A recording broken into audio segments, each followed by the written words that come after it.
November 21st, 1931, the height of the Great Depression. In the midst of traditional entertainment, a small, struggling studio would introduce the world to a name that would forever be associated with fear. The studio was Universal, and the name was Frankenstein. It's alive! It's alive! When unknown actor Boris Karloff made his unforgettable entrance, the terrifying face of Frankenstein's monster etched itself into world consciousness forever. The movie gave birth to the American horror film, and for the next 2 decades, the great icons of terror made their way onto the silver screen.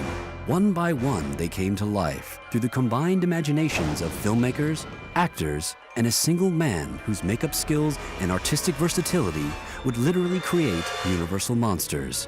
His name was Jack Pierce. He's probably one of the most important people in the history of monster movies, and yet also at the same time, he's one of the most unknown people. He refined what you could do, where it made a remarkable change in what the audience was getting and what, indeed, the audience came to expect. This one guy created a stable of, like, amazing characters. Jack Pierce's Frankenstein is, to me, is the only Frankenstein. That's like the defining moment for a makeup artist. Yeah, he created the Frankenstein monster. He created the Bride of Frankenstein. He created the Wolfman. He created the different mummies. He really created some of the greatest screen characters ever. In the makeup field, he's considered the father of the Universal monster.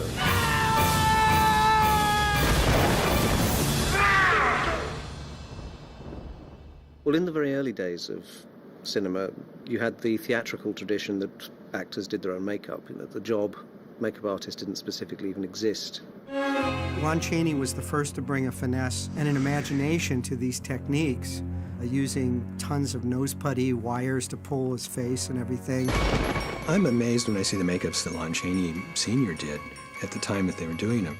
The Phantom of the Opera that he did still hasn't been topped in any Phantom of the Opera makeup.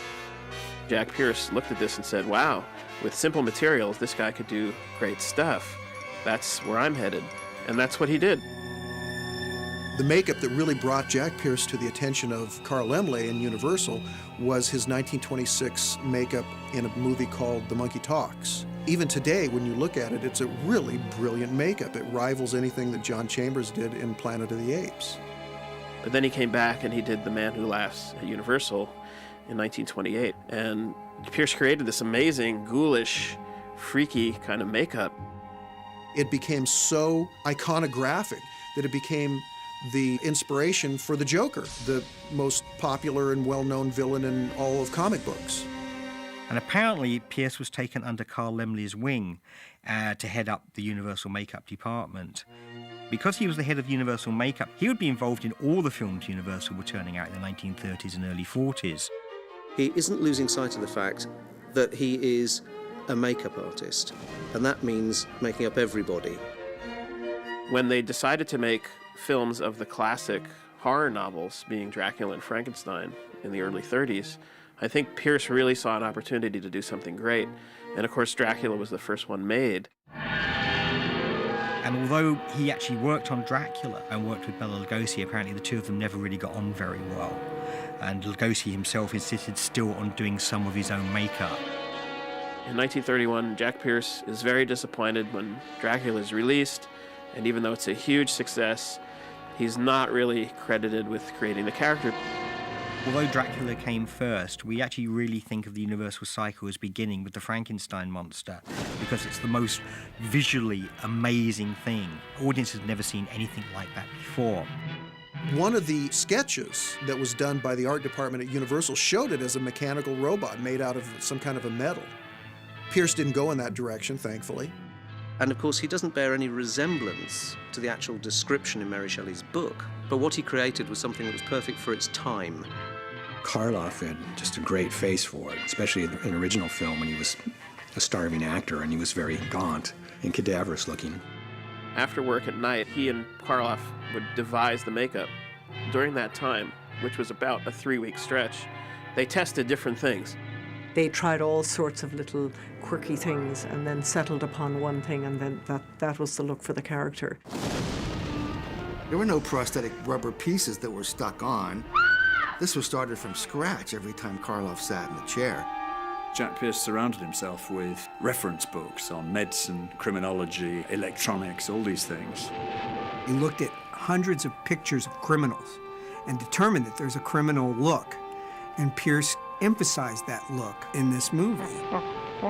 Jack Pierce tells the story about how he came up with the flat head, which never made any sense to me. He says he studied the way that, surgeons work in ancient Egyptian, burial things, and decided that, Frankenstein, not being a trained surgeon, would take the easiest route to get a man's brain out, which is to saw the top of his head off and take the brain out, replace it with the other one, and put it back on. Therefore, he made it flat like a lid of a box. I don't know if he tried to make up an answer after the fact, and where that square head came from, but it works. It makes it instantly recognizable as Frankenstein's monster. Karloff had to be on for the ride, to endure the hours in the chair and on set and any of the pain and scars that might have been left, but they understood what it took and signed on for it 100%. You look at movie monsters in the 30s and their faces move, and it's because you've got this craftsman painstaking work of gluing every single bit individually, and it's a lot easier to project through that than it is just through a mask. Jack Pierce created the classic monsters with primitive techniques. I mean, cotton and collodion. Collodion is this horrible liquid plastic that's 24% ether. He built it up with layers of cotton, painting collodion over it, blending it in, using Q-tips or something to get the edges of the cotton to, disappear into the skin. And he built up the head the same way. And it was time-consuming. Karloff talks about getting into Universal Studios at 3:30 in the morning to prepare for the makeup. It was more horrible taking it off. This stuff adhered like epoxy. I've heard that Karloff sometimes slept in the makeup so he wouldn't have to come and do the makeup the next day. And then, of course, how would he be brought to life? The famous, everyone calls them bolts, but they're actually electrodes on the neck. Pierce added those. We know that he put the electrodes on with spirit gum because Karloff has often remarked in interviews that, he has scars where the electrodes were. He's made this cranium. He's used wax on the eyelids to give them a heavy look. But how the hell did he cave in one side of the guy's face? And I looked at that for ages when I was a kid. And, when finally somebody says to you, Karloff had false teeth, Jack Pierce just said, take them out. I think one of the great things about the Frankenstein monster makeup is it does look like a Walking Dead man. You've never seen Karloff look more cadaverous than he does in Frankenstein. There is not a makeup artist alive that wouldn't like to create something as dynamic as the original Frankenstein. Nobody's ever been able to duplicate that, and everybody's tried. It's quite telling that Boris Karloff, many years later, would always credit Pierce as the man who created the Frankenstein monster. Karloff said, I was the person who wore the suit, I was the person who filled out the suit, but it was Jack Pierce who actually created the look and the feel of the monster. It comes together in such a way that it almost feels like it always existed. That's how great it is, like the Mona Lisa. Jack Pierce, after Frankenstein, was a superstar on the Universal lot, and they immediately put into production a film about the mummy. When you look at the opening scenes in that film of Karloff coming back from the tomb, wrapped in the bandages, and you can actually see the little globules of earth and dust and stuff that Pierce meticulously painted into those bandages. It is just probably the best mummy ever. We basically cooked the linen so that it would have a very aged and fragile feeling to it, and he wrapped it around vertically, horizontally, and diagonally around Boris Karloff. He literally spends hours getting him into this, so much so that he has to sort of be wheeled around. Pierce did the whole makeup, top of his head to bottom of his feet, and it took 8 hours. And considering he's on screen so little, that image is massively iconic. One of the great moments in the history of cinema. It looks real because, in effect, it is. When I was a kid, seeing the mummy and then knowing that that's the same guy that was Frankenstein, it was like one of those, wait, how did he look like Frankenstein and now he looks like a mummy? Karl Freund rather undershoots the mummy. I think he was given probably a better job than he was expecting. You can tell that the mummy makeup will do all sorts of things that it's not required to do. But then he goes one step further, and suddenly you have Karloff in this incredible old age makeup, where you really can believe he's 3,000 years old. And I think probably it's the Ardath Meyer makeup that I always think of Pierce's greatest moment. That's a stretch and stipple technique that we still use today, where you stretch a section of the skin and you put latex on it, you dry it and let it go, and it contracts into a bunch of wrinkles. I did the exact same thing to Scott Reiniger in Dawn of the Dead. You know, that was a Jack Pierce mummy makeup on the Scott Reiniger zombie. We've seen many mummy movies since the original, and to me, nothing's as effective as what he did. It's almost like, you know, with all the tools of the trade, you know, we've lost some of the magic because we can do anything, and I think with his limitations, he created stuff that, you know, obviously withstood the test of time. Pierce and Karloff had a mutual respect for each other, and Pierce didn't always get that. Jack made a Boris and a Raven and an Old Dark House and just all these amazing movies that he did with him, and they still, you know, many years later, still had that respect and admiration for each other. I don't think anyone had quite pulled off horror in the contemporary world until The Black Cat did.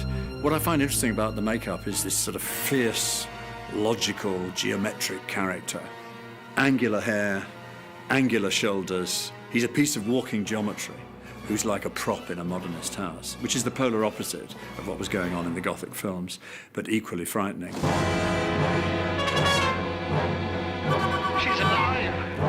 Alive! The Bride of Frankenstein, the actual makeup on Elsa Lancaster, is really another great iconic makeup. This is an example, you see, of Jack Pierce. He always said he used scientific, but he often used cultural references. In the script, it says she should look like an Egyptian mummy. Jack Pierce didn't bother with that. Let's make her look like Nefertiti. It's not the first thing that you'd think of if you were going to design a makeup for a woman who was brought back from the dead with electricity. And yet, like the monster, it comes together in a very artistic way.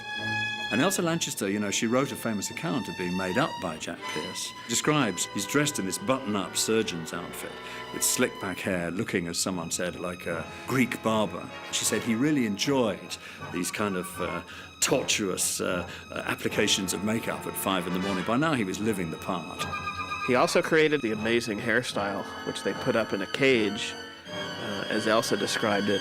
And the only hint that this is a corpse is the stitching around her jaw, which James Whale wisely features in the low-angle shots. A lot of people don't ever even realize that Frankenstein went through incarnations of makeup stages from movie to movie. The transition of the makeup from Frankenstein to Bride of Frankenstein, where the hair's singed back a little bit more and you see a little bit more of his forehead. And there's the burn on the cheek, and then in Son of Frankenstein, that, you know, he's got this big, massive chest. You know, those are just great little touches. Good. Makeups that work on one person won't necessarily work on another. I think Frankenstein's monster never looked as good as it did on Karloff in the first film, and again, because of how thin Karloff was at that point. You know, by the time it was in The Son of Frankenstein, Karloff could eat and put on some weight, and he was also older, so his face was fuller, and it just didn't look as good. You know, the worst was when they put it on Bela Lugosi. At that point, he actually had switched to a slip rubber headpiece, and it wasn't fabricated on a daily basis, and it didn't look as good. But again, his face was so wrong.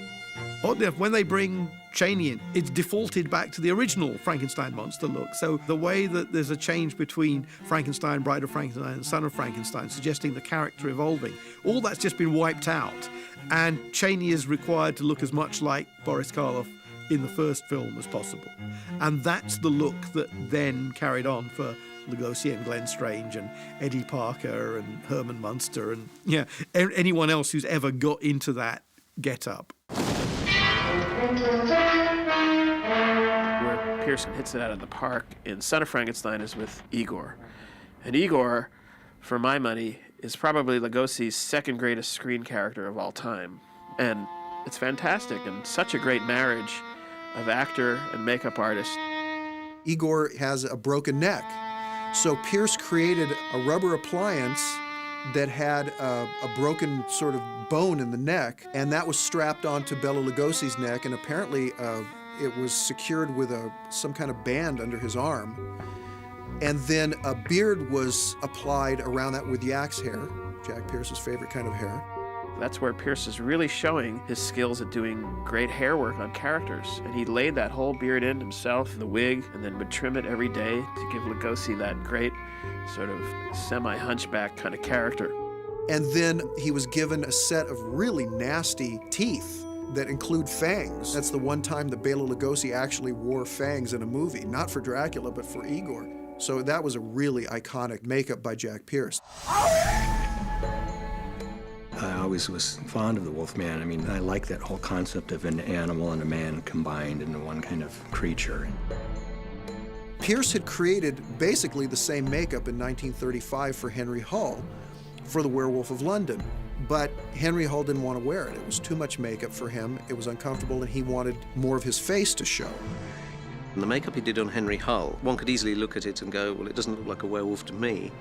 But it was a lovely approach, very stylized, but it's lovely to compare it with what he did to Lon Chaney Jr. in The Wolfman.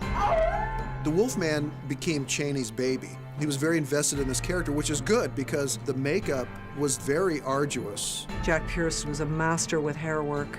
When you think all of that was pretty much hand-laid, it's incredible. Yak's hair was applied in layers and trimmed and then scorched with a curling iron and curled and blended. He never had upper teeth in. The Wolfman only wore lower dentures, so it jutted out his lower teeth as if it's like a dog or a wolf. But one thing that Jack Pierce couldn't do every day was completely model the Wolfman's nose from scratch. So that is the one appliance Jack Pierce definitely did use on these films, which all indications are was created by Ellis Berman Sr. Jack Pierce would secretly have these sculpture and molds made from impressions of the actors, and he would bring them to my father. My father would run the foam latex and the molds, make the pieces for him. Jack Pierce really didn't want to let it out to the other makeup people that he was unfamiliar with those materials. They would literally shoot time-lapse photography. Jack Pierce had to run in between each successive makeup change and apply makeup and glue hair and then go back in and glue a little bit more hair. He had to sort of reverse engineer what that looked like and then build into it. There's talks that it took, 10, 12 hours of Chaney literally having to sit in that chair while they would shoot that transition and the progression of makeups. By the time he did Frankenstein Meets the Wolfman, which was the second time the Wolfman appeared, he really just made it perfect. And I don't think it was ever better than that after that. That's the perfect Wolfman makeup. The mummies in the 1940s were totally different from the 1932 mummy. First of all, they're not really the same type of film at all, and the makeups are totally different. With Tom Tyler in The Mummy's Hand, which is 1940, he's really creating a mummy similar to the Imhotep mummy that Karloff played in 1932. The three Chaney films, Mummy's Tomb, Mummy's Ghost, Mummy's Curse, he's really doing a different kind of character altogether. And Pierce by then is doing a really different turn on the character than he had done with either Karloff or Tom Tyler.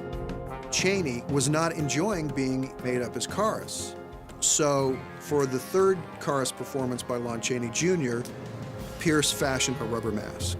But I think the big difference between, say, a Karloff and a Chaney, Karloff was willing to sit for hours being tortured like no other person was willing to do, and other actors were not as willing to do that. So it's not a criticism of Chaney so much as a compliment to someone like Boris Karloff.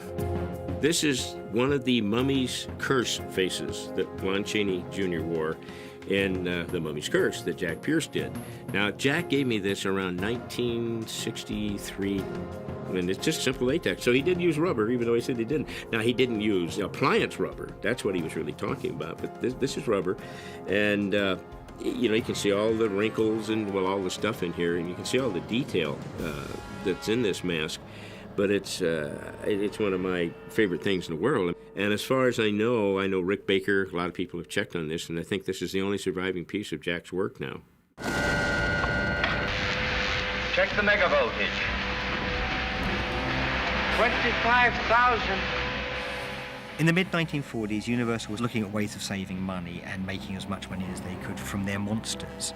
And so they started churning out House of Dracula and House of Frankenstein. And suddenly Pierce had to work on 3 or 4 monsters in one movie. Jack Pierce had to make a Frankenstein monster from Glenn Strange, do the Wolfman on Lon Chaney Jr., and create a Dracula makeup for John Carradine. And there was a lot of pressure on Jack Pierce to accommodate the actors and, of course, the production company. It was take too much time to do cotton and collodion. One can easily imagine actors who have been through a 12-hour makeup might well, the next time they come back, beg, you know, is there any way you can reduce the time, or can you use something that's less corrosive? And unfortunately, Jack Pierce had never signed a contract with the studio and had been there 19 years as the department head by 1947, and he was let go in favor of a new breed of younger people who could get things done faster and quicker.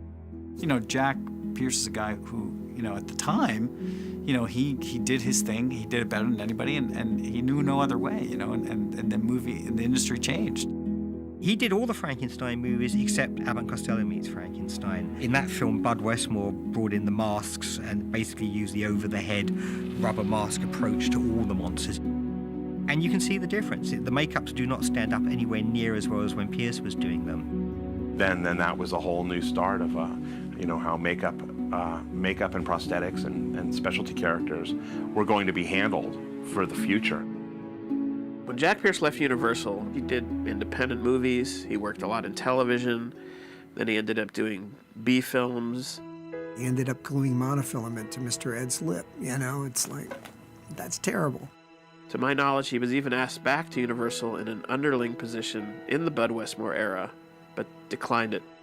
One of the sad things about Jack Pierce was that at the end of his career, he was forgotten. He died in the mid-60s in near poverty, in near isolation. Nobody remembered who he was. Nobody really cared who he was. You know, I think at his funeral, somebody told me that there were, I think, 4 or 5 people when he passed away. You know, for somebody who was so inspirational to so many, very few people showed up. Time had marched on. The horror film had marched on. It's not like those movies were forgotten, but Jack Pierce was kind of forgotten. Took us about 4 hours in the morning. Put the Frankenstein face and the head on for us.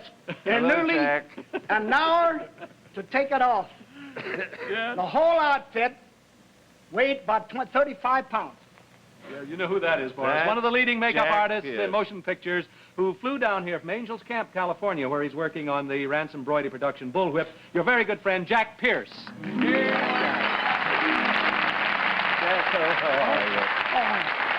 Wonderful to see. The best makeup man in the world. Thank you. I owe him a lot. It's happened to so many makeup artists I know that they look back and it was either the Frankenstein makeup or the Mummy or the Wolfman that made them get up and decide that they wanted to do that. And I think his legacy is that he sowed that seed, and this is decade upon decade upon decade later. His legacy is the inspiration of thousands and thousands of makeup people, thousands and thousands of horror fans, and thousands of directors that watched those movies and were inspired by those movies. Nowadays, when we can do anything, that we still can't accomplish what he did. Maybe that's why his stuff was so unique.